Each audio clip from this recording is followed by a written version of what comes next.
And now here's Been There. Oh my God. Thank you for clapping. All right.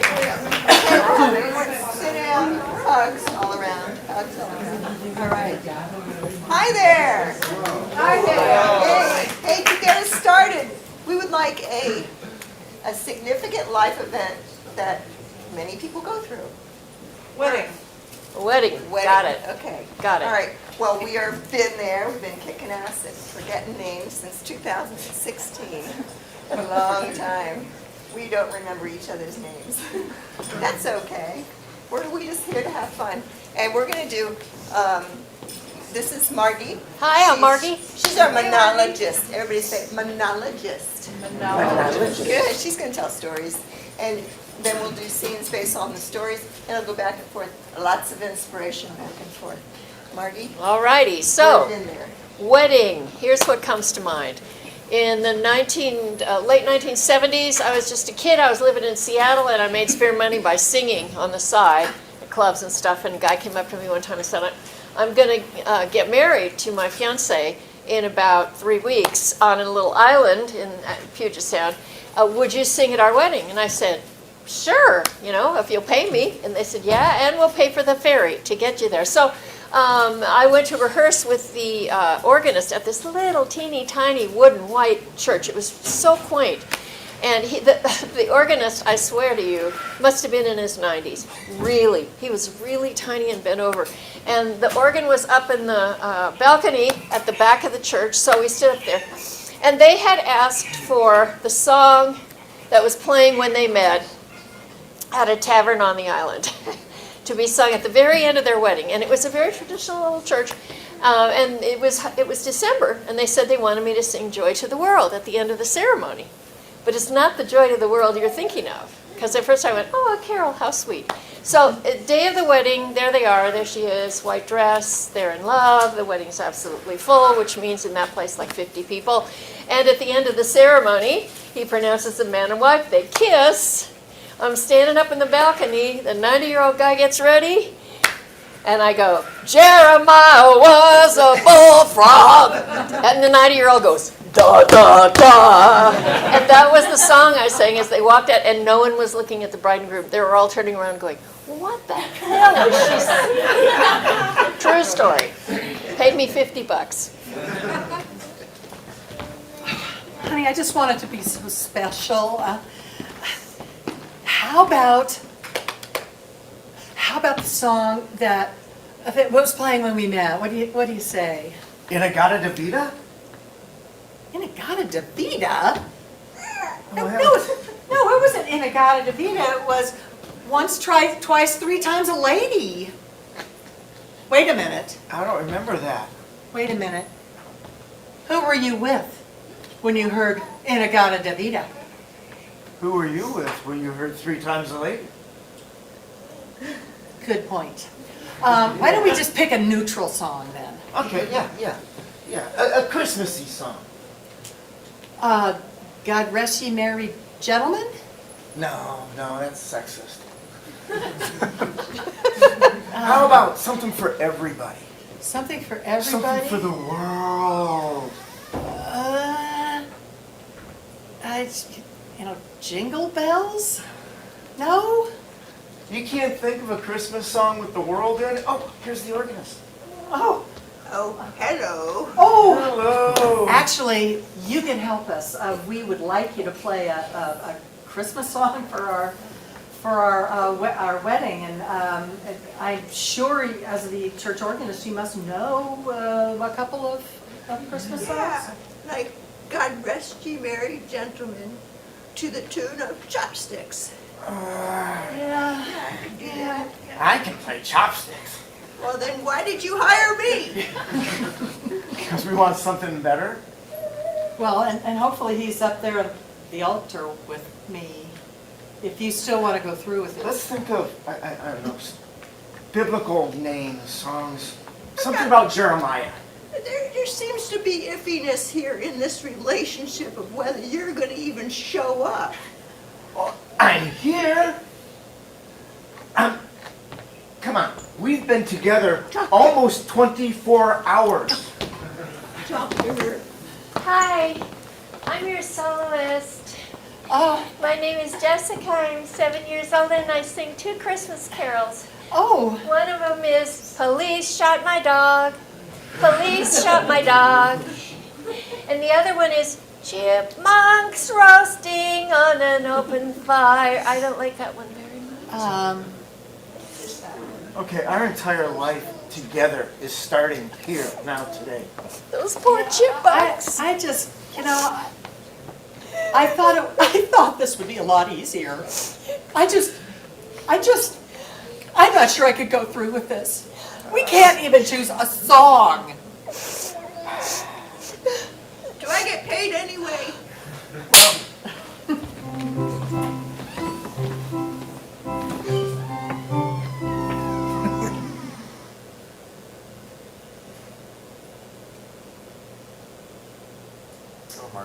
Oh, my turn. I'm new at this. Yes, those were actual mondegreens. Mondegreens are when people get lyrics wrong, and I used to collect them, and people would send them in to me, and I would write them for publication because everybody thought they were funny. And my very favorite one was one sent in by a woman who said she had 2 sons, and the little one felt picked on by his brother, Stephen. That's right. And he thought the lyrics to Good King Wenceslas were, Good King Richard's truck rolled out on the feet of Stephen. There's buried anger in there, isn't there? Give me that toy. That's no way to treat your brother. You Yes. know that? It is. It's the way I treat my brother. You know, when you get older, you're probably going to drive a car or a truck into me, I bet. Just because you're always That's a angry. good idea. That's not going to hurt. That's a toy. Come on. I'm talking about a real truck. When you're a real man. Maybe next year. Yeah, maybe next year. I'm still older than you. You may be older than me, but I'm tougher than you. I got the truck. I don't care. I got the muscle here. Well, Boys, are you playing together all right? yeah. Starting to. I don't know, I hear a lot of yelling is what I hear. Well, I'm playing with truck. I'm playing with him. Yeah, Michael always does this to me. You know, he starts hitting me with the truck. Someday he's gonna kill me. Are you hitting your brother with the truck again? No. Give me that truck. What? No. You get no dessert today. No dessert. That's not fair. Well, in fact, you get his dessert. What? No. That sounds good. No. I'm gonna. You're gonna what? You're gonna kill me? I'm gonna give you wedgie later. Then you don't get any dinner either. I didn't like what was being served for dinner anyway. Well, that's fine. That's fine. I'll eat your dinner. Yeah. I'm gonna grow up be a lot stronger than him. If I'm not already stronger, you know? Well, you are older. No, you're older. Nah, he's older. I'm just bigger. Okay, stop. Okay. This gets confusing after a while, you know what I mean? Honey, which one's older? I older. forget. Oh, you're older, honey. That's true. Yeah. You're the oldest one Dad here. doesn't even remember my name. I mean, he does. I might as well not exist. You're Jeremiah, and you're Bullfrog. See? I don't remember it either. Oh, right. I'm. Yeah, exactly. It's been so long since they called my name that I forgot it too. Which is surprising. He gets in trouble so much, you'd think we'd know all 3 of his names. Yeah, well, you call me, I don't know, there's probably a half a dozen words, and I get sent to the principals when I use them in school. Actually, usually all I say is you again. That gets My name, confusing you again. sometimes, you know? Here's your dinner. Thanks. My name is. Oh, this you looks again. good. What? No dinner. Mmm. It's spaghetti too, your favorite. Thanks. With big meatballs in it, you know? About this size? Because you were going to give him a wedgie. Well, I haven't done it yet. Which reminds me, I come from a big family, 6 kids, and my dad was a sweet, kind, wonderful man, but he had a terrible temper. He only lost it, I'm not kidding, maybe once a year, but it was so, it was always toward my brothers who were always fighting. And they did not ever want him to lose his temper again. But my dad had a tell. Before he started yelling, he would clear his throat quite loudly. And so whenever my brothers heard that outside their door, they would immediately shut up and be perfectly behaved. They did not want Dad to come through that door. The best day of my number 2 child, I was the oldest, he was second, best day of his life when his voice changed. And he could stand outside his brother's door and go,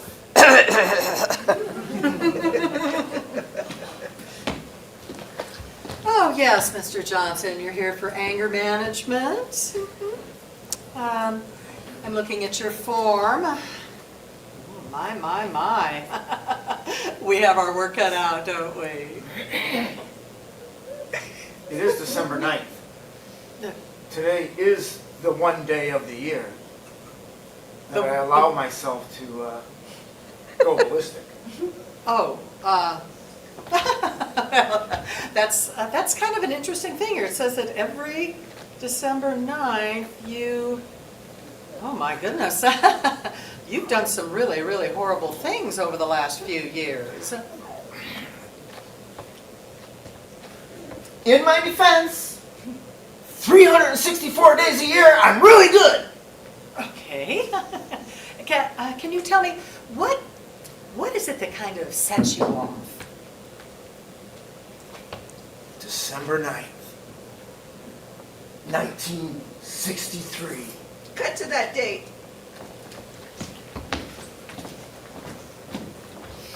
This is such a good date. It is. Yeah, and I'm leaving. I know it's our first date, but sorry. Happy Christmas. I hired an organist. For our date? Yeah, I'm gonna play the organ for you for your whole date. Doo-doo-doo. I thought this was really something special. We were. I thought. Hey, Bonnie, you told the schmuck yet you're leaving with me? I didn't tell him who I was leaving with. But Oh. yeah. She's leaving with me. Back to the present. It wasn't a good day for me. Wow, that must have been awful being dumped, but you know, everybody's been dumped at least once. December 9th. Slowly I turned, step by step. Yeah, okay. Yeah, I appreciate it, but what I want to do is put you on a course of, well, first of all, I think some antibiotics for that throat clearing thing you have. But then, Excuse me, would you like some coffee? Coffee? Coffee! You offer me coffee? you two know each other? I recognize you. Schmuck! Oh, the schmuck! Ah! It's a good day. Speaking of bad dates, bet you can't wait to hear this one. It's a true story, too. I got set up on a blind date one time. I think, as I recall, my only one. It was the checker in my grocery store. Super nice woman. She said, "You're single, aren't you?" And she set me up with this guy. We met at the Heathman Hotel in the bar, and I walked in, and the guy seemed friendly enough. We sat down at a table and ordered some drinks. And immediately he started getting texts and phone calls. And he answered all of them. Never apologized, never asked, "Would you mind? This is important." Nothing like that. Just, yeah, you know, and I'm sitting there. And I counted 5, either pages or texts or phone calls. This was in that period where you still had a few pages around.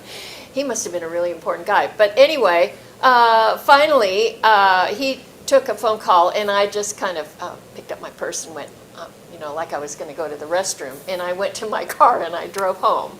But halfway home, I felt guilty, so I pulled over and I texted him that I wasn't coming back. You know me. I really did that. Father, or Madam Father, it's been 3 months since my last confession. I hope you're listening because I am going to pile it on. I am listening. My child, please tell me what's Okay. going on. Well, I am a chronic liar, and when I got my job, I lied completely on my application. You should be yelling at me now. Oh, no, we don't yell, but we are listening, so please, tell me more. Why does this make you feel bad? Hold on. Because everybody lies on their applications, just a little bit. Oh, no, swipe left, no. Excuse me? Oh, I'm sorry. You were saying? I was telling you. I get a little distracted, and, oh, no, you don't! What? No, I don't what? Oh, sorry, my sister sent me a really rude text. She's the one that should be in here. Look, you're here for confession. It would be nice if you would focus on what's happening right now and maybe put your phone away. We could talk a little bit about how you can come to grips with the guilt over your lying. Shh, you guys be quiet. Sister Penelope is in there saying confession. I know, I'm listening to all of it. She's swiping left and she's a nun. Oh my gosh. Now, sister, You, I know you recognize my voice? well, of course, we had lunch together today. Now, I understand that you're accepting texts from, I guess, another sister who texted you today, but really, in this abbey, we kind of frown on that during work. What? Oh, sorry, What? sorry. Mother Superior Boniface, are you in there? Yes, Father, yes. We were checking your references, and it appears you never actually were at St. Ignatius. Forgive me, Father, for I have sinned. It has been, I don't know, a couple of years since my last confession, and it was just a little lie. What, you talking to me? It was just a little lie. What? Oh. It was just a little... Kitten! Here, you take over confession. Oh, this is going to be so much nicer. When I was in high school, I was cast in the musical The Sound of Music, and at one point after the wedding ceremony, my Captain Von Trapp and I had to change clothes very quickly backstage.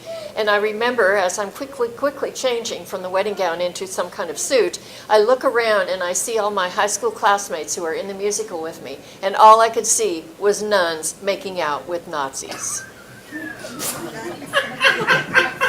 True story. Yeah, let's make that happen. Hey, Freddie. Hey there, how are you doing? This is a great show, is it not? La! Von Trapp, huh? Yes! After we do the convent scene, I was wondering if you'd like to go out for coffee. I would like to do that before we go out to coffee. Oh. The director. The director is not amenable to this sort of thing, is he? Well, no, especially not during Hell Week. We're supposed to be really digging in. But I must say that You like to I wear love a dress? man in uniform. No, it's not the type of uniform that goes around very much these days. No, But it's- in the context of the play we're doing, it's quite good. It is. It's kind of racy, though. Kind of It looks racist, like you. yes, Well, it's that yes. too. It's that too. And I noticed that you've changed the little insignia that I they're wearing have. there with a Hello Kitty. Yes, the Hello Kitty is much more warm and much more accepted these days, you know? I mean, Wow. no one accepts what I had on there before, so I mean, why not change it to Hello Kitty? Well, it's one of the things I find most attractive about you. You're so creative. Oh, I like cats too. Oh. So, what do you say we go into the bell tower, which is stage left, and maybe move around a little bit? Oh, Sister Frida. Yeah, the bell tower is now empty. oh, thank you. I'll turn, I guess, huh? Okay.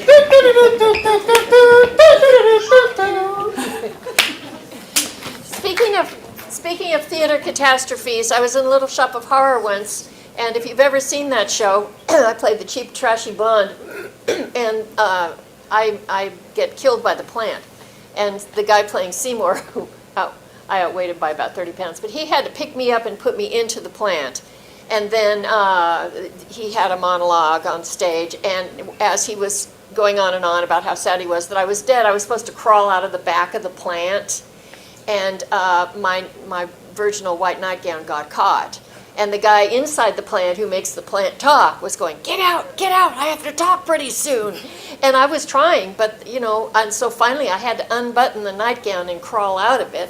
And I was wearing, my costume underneath was well engineered. I was very skinny, and she's not supposed to be, so it stuck out to about here. I had this amazing bra, and the high school kid who was supposed to pull me out of the back of the plant pulled me out, and here I was, and he goes, holy shit. I'd like to see what you're going to do with this.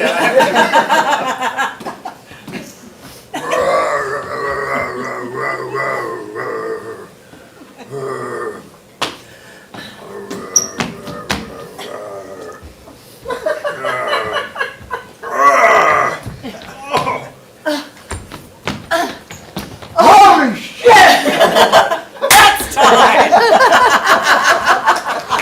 And the aftermath of that story, honestly, is that the next time the plant talked, my white nightgown was flapping around inside his mouth.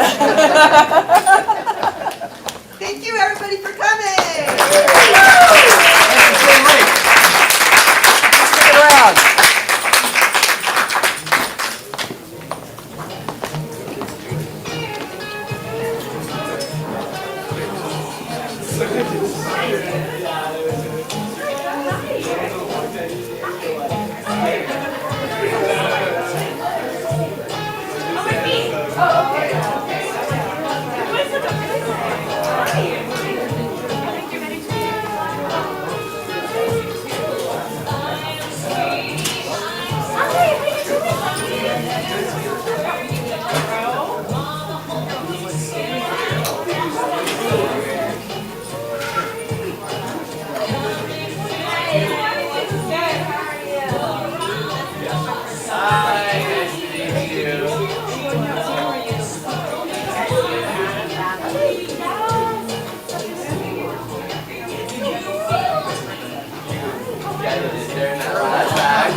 Yeah,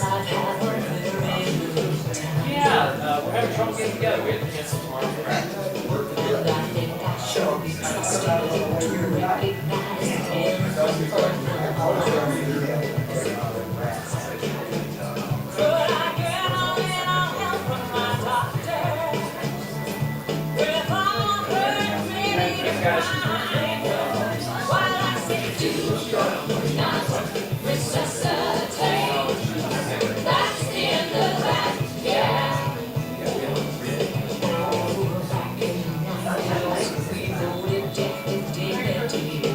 This music? You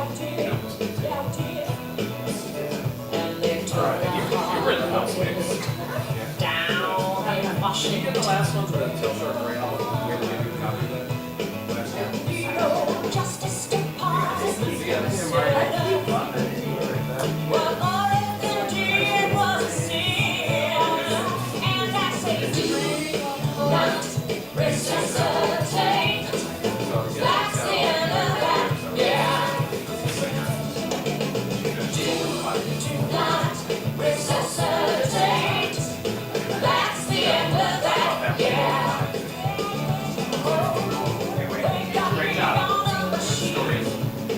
I remember hearing it.